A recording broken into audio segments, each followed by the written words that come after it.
Indo-British Advanced Pain Clinic, Noppimayam Surgery Duram. For appointments 9155515563.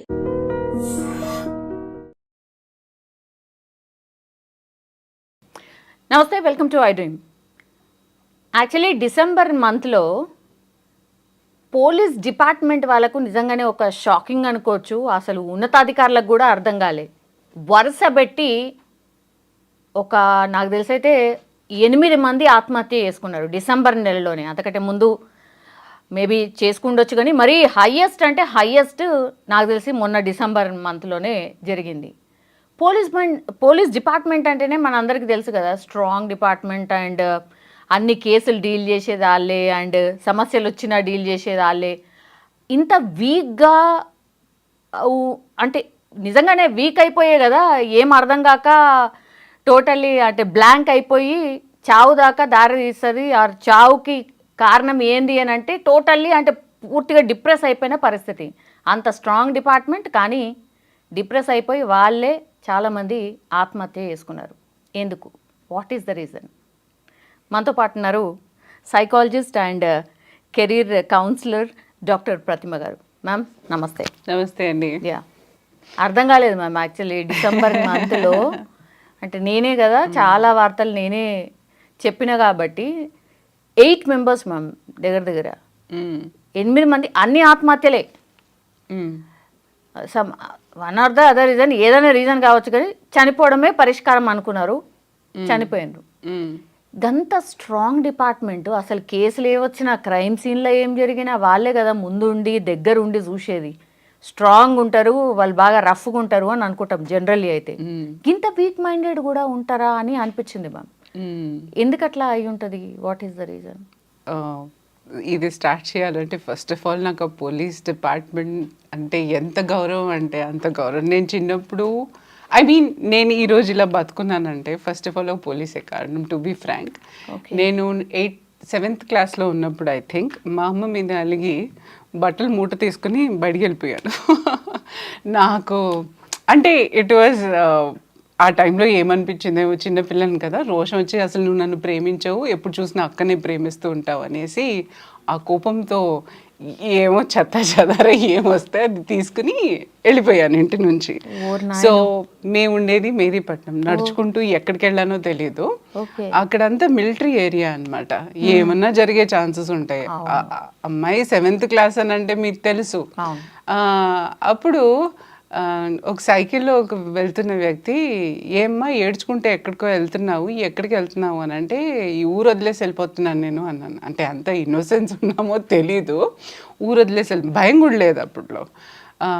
మా mummy ఎప్పుడు తిడుతూనే ఉంటుంది, నేను ఊరు వదిలేసి వెళ్ళిపోతాను. సరే మీ అమ్మ తిడుతుంది అంటున్నావు కదా, ఊరు వదిలేసి వెళ్ళిపోతున్నావు అంటున్నావు, సరే మీ మమ్మీకి చెప్పేసే వెళ్దాంలే, నేను తీసుకెళ్తాను. మీ మమ్మీ ఏం చేస్తుంది, ఎక్కడ ఉంటుంది అని అడగగానే ఫలానా చోట అని తెలుసు నాకు ఆ టైంలో, కానీ ఆ వ్యక్తి ఎవరో తెలీదు, అసలు ఏంటో తెలీదు. సైకిల్లో వస్తున్న వ్యక్తి, మీరు నమ్మండి.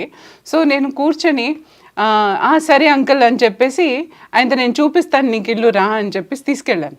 I was that innocent and stupid. ఇప్పుడు ఆ కాలంలో ఇలా జరుగుతుందని నేను అనుకోను, భయం వేస్తుంది కదా. సో వెళ్ళిన వ్యక్తి మళ్ళీ అంటే లక్కీగా నాకు అసలు ఏం అవ్వలేదు, డైరెక్ట్గా జాగ్రత్తగా నన్ను తీసుకెళ్ళి ఇంట్లో దింపాడు ఆయన. దింపిన తర్వాత అమ్మ ఇలా కోపం వచ్చిందని చెప్పి వచ్చేసింది, మీరు జాగ్రత్త తీసుకోవాలి, ఆడపిల్ల ఒక్కటే కదా, మరి మీరు ఎలా వదిలారు, ఎక్కడున్నారని గట్టిగానే కోప్పడ్డాడు మా అమ్మ నాన్నని. ఓహో, ఇద్దరిని బాగా కోప్పడ్డాడు. అసలు అమ్మాయి అలా ఏడుస్తుంటే ఇప్పుడు నేను చూశాను కాబట్టి నేను తీసుకొచ్చాను, ఇంకొకళ్ళు అయితే ఏం చేసి ఉండేవాళ్ళ పాపను ఒకసారి ఊహించుకోగలరా అనేసి. సో అప్పుడు మా అమ్మ నాన్న ఆల్రెడీ వెతికే ప్రాసెస్లో ఉన్నారు, వాళ్ళు ఏడుస్తున్నారు, వాళ్ళు చేస్తున్నారు, కానీ జాగ్రత్తగా దింపాడు ఆయన. తర్వాత ఆయన గురించి తెలిస్తే ఆయన పోలీస్ ఇన్స్పెక్టర్ అని తెలిసింది. అప్పట్లేదో మాకు తెలీదు. సో ఆ టైంలో నిజంగా నేను బతికి బయటపడ్డానేమో కదా, నాకు నిజంగా వాళ్ళంటే చాలా గౌరవం, చాలా రెస్పెక్ట్. ఆ పొజిషన్ అంటే అంత ఆ రేంజ్లో చూస్తాను. సో దేవుళ్ళు నిజంగానే. ఈరోజు మనం ఈ సోల్జర్స్ కానివ్వండి, వాళ్ళు అక్కడ వెళ్ళి పోట్లాడుతున్నారు, వీళ్ళు ఇక్కడ మనని చూసుకుంటున్నారు, జాగ్రత్తగా కాపాడుతున్నారంటే మనం ప్రశాంతంగా ఇంట్లో కూర్చొని రాత్రిళ్ళు నిద్రపోతున్నామనంటే కారణం వీళ్ళే. అంటే పెట్రోలింగ్ అనడం కానివ్వండి 24/7 వాళ్ళు ఎలాంటి డ్యూటీస్ చేస్తారో మనకు తెలుసు. సో ఇక్కడ మెంటలీ ఫిజికలీ వాళ్ళు చాలా స్ట్రాంగ్గా ఉండాలి, తప్పదు వాళ్ళకి. అలాంటి ట్రైనింగ్ కూడా ఇస్తారు. చాలా పిక్చర్స్లో మనం చూస్తూ ఉంటాం వాళ్ళు పోలీస్ ట్రైనింగ్ అంటే ఎంత డిఫికల్ట్ అయి ఉంటుందో. అంటే ఫిజికల్ ట్రైనింగ్తో పాటు మెంటల్ ట్రైనింగ్ కూడా వాళ్ళకి అలాగే ఇస్తారు. కానీ అలాంటి వ్యక్తులు పాపం ఎలాంటి ప్రెషర్లో వాళ్ళకి ఇలాంటి ఇంత పెద్ద స్టెప్ తీసుకోవాల్సి వస్తుంది. They are like a role models for all of us. అంటే వాళ్ళు స్ట్రాంగ్గా ఉంటే మన బందోబస్తే ఇంత ఉంది అంటే ఇప్పుడు ఈ సెలబ్రిటీస్ కానివ్వండి, మన స్టేట్ గవర్నెన్స్ కానివ్వండి అంత ప్రొటెక్టెడ్గా ఉంది అంటే వాళ్ళు ఎలాంటి దీన్నన్నా వాళ్ళు ఎదుర్కొని అంత స్ట్రాంగ్గా నిలబడితే తప్ప మనం అందరం ఉండలేమన్న ఆ సంగతి మన అందరికీ తెలుసు. సో ఇప్పుడు వాళ్ళు అలా మెంటల్గా స్ట్రెస్ అయిపోయి సూసైడ్ చేసుకునే దాకా తీసుకొస్తుందని అంటే మన వ్యవస్థను మనం అనుకోవాలో పాపం వాళ్ళకి ఆ ప్రెషర్లు అలా పడుతున్నారు అని అనుకోవాలో తెలియదు. కానీ సో ఈ మెంటల్ ప్రెషర్ అన్నది ఎంత మీరు స్ట్రాంగ్గా ఉన్నా ఎక్కడో అక్కడ మన్ని కాల్ చేస్తుంది. అది మేబీ వాళ్ళ అర్నింగ్ పరంగా ఉండొచ్చు, లేక వాళ్ళకి ఆ స్ట్రెస్ లెవెల్స్. అంటే మీరు ట్రాఫిక్ పోలీస్ నుంచి అందరినీ చూస్తుంటారు పాపం వాళ్ళు 24/7 అక్కడ నించొని, మనం ఒక అరగంట నించుంటేనే అబ్బో నా కాళ్ళు, అయ్యో నా కాళ్ళు అని పట్టుకుంటాము. నేను చూస్తానమ్మా గంటలు కొద్దీ అక్కడ నించొని ఆ ట్రాఫిక్ని కంట్రోల్ చేయడం, మనుషుల్ని కంట్రోల్ చేయడం, వాళ్ళు చేయడం అని అంటే అది ఏమన్నా తక్కువ జాబా? తక్కువ ప్రెషర్ ఉన్న జాబ్. ఎంత పవర్ఫుల్ అయినా ఎంత ఉన్నా వాళ్ళకుండే రిస్ట్రిక్షన్స్ వాళ్ళకుండే ప్రెషర్ వాళ్ళకుంటాయి. ఫిజికల్గా ఎంత అలసిపోతాడు మనిషి, అంతే కదా. సో ఫిజికల్గా అలసిపోయినప్పుడు ఆటోమేటిక్గా మెంటల్ మీద కూడా అంతే స్ట్రెస్, అంతే ప్రెషర్ పడుతుంది వాళ్ళకి. సో డెఫినెట్గా అది ఇంకా కుదరదు, ఇంకా దీనికంటే మించి మేము తీసుకోలేము అన్నప్పుడు డిప్రెషన్కి వెళ్ళే ఛాన్సెస్ ఉన్నాయి. అండ్ ఆఫీషియల్గా ప్రతి ఉద్యోగంలో మనకు తెలుసు, ప్రతి ఉద్యోగంలో ఒక్కొక్క లెవెల్ ఆఫ్ ప్రెషర్స్ ఉంటాయి. అండ్ వీళ్ళకి ఎలాంటి ఒత్తిళ్ళు వస్తున్నాయో అన్నది మనకు తెలియదు కదా. నిజానికి మనం ఆ ఏరియా వెళ్ళాం, ఎందుకంటే మనకు కూడా భయం, ఎక్కడో అక్కడ భయం ఉంటుంది వాళ్ళని చూస్తే.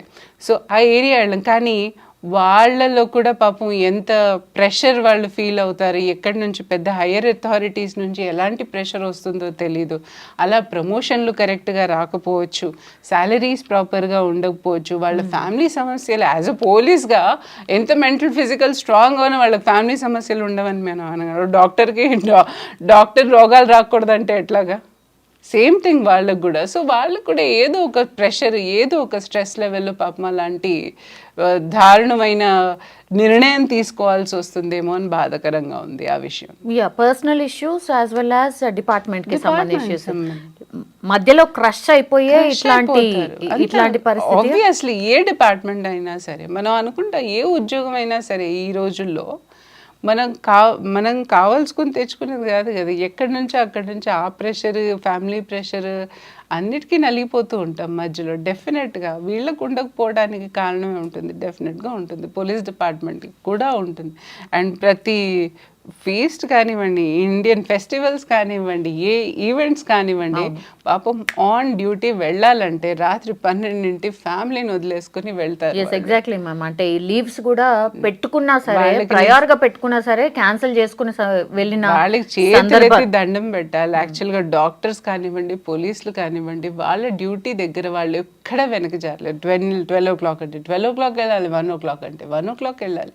చూడండి వాళ్ళ డ్యూటీ, వాళ్ళ జాబ్ అనేది ఎంత టఫ్. మనమన్నా కాసేపు పడుకోవడానికి ఉంటుంది. పర్సనల్ లైఫ్ కి దూరం అవుతున్నారు కాబట్టి మరి ఇట్లాంటిది ఏమన్నా ఆబ్వియస్లీ వాళ్ళకంటూ పర్సనల్ లైఫే ఉండదు కదా. పర్సనల్ లైఫ్ ఎక్కడ టైం ఇస్తున్నారు వాళ్ళు 24/7 డ్యూటీ అని వాళ్ళకి వేస్తుంటే పాపం వాళ్ళకి పర్సనల్ లైఫ్ అనేది వాళ్ళు కూడా చూసుకుంటారు కదా. డెఫినెట్గా వాళ్ళు కూడా ఎంటర్టైన్మెంట్ కావాలి కదా, మనలాగే మనుషులు కాబట్టి.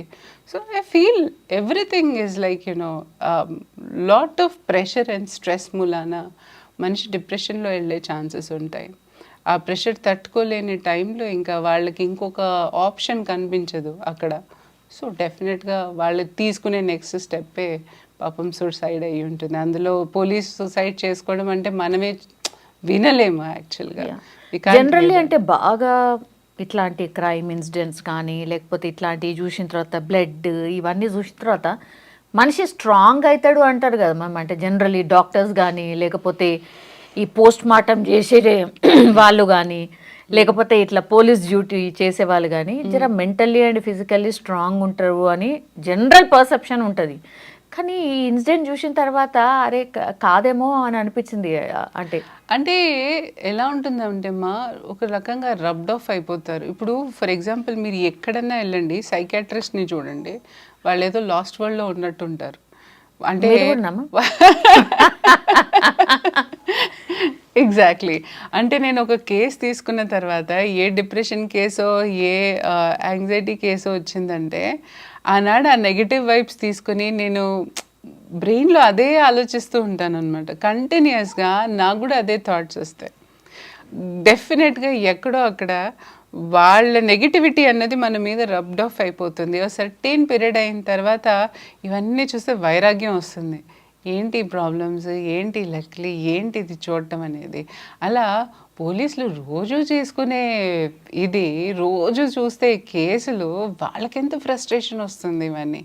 అరే ఎక్కడో ఒకటి రిజాల్వ్ అయిపోయిందంటే మళ్ళీ ఇంకోటి దాన్ని సస్పెన్స్, ఇంకొకటి. అలాగే డాక్టర్స్ కూడా అంతే. ఏ ప్రొఫెషన్ కన్నా ఓ సర్టెన్ లెవెల్ దాకా ఎంజాయ్మెంట్ తీసుకుంటారు. కానీ ఎక్కడో అక్కడ ఇవన్నీ నెగిటివ్ ఎనర్జీసే. కాబట్టి ఇప్పుడు పేషెంట్స్ వస్తారు, క్లయింట్ ఉంటారు, వాళ్ళు కూడా ఏదో నొప్పితో బాధతోనే వస్తారు.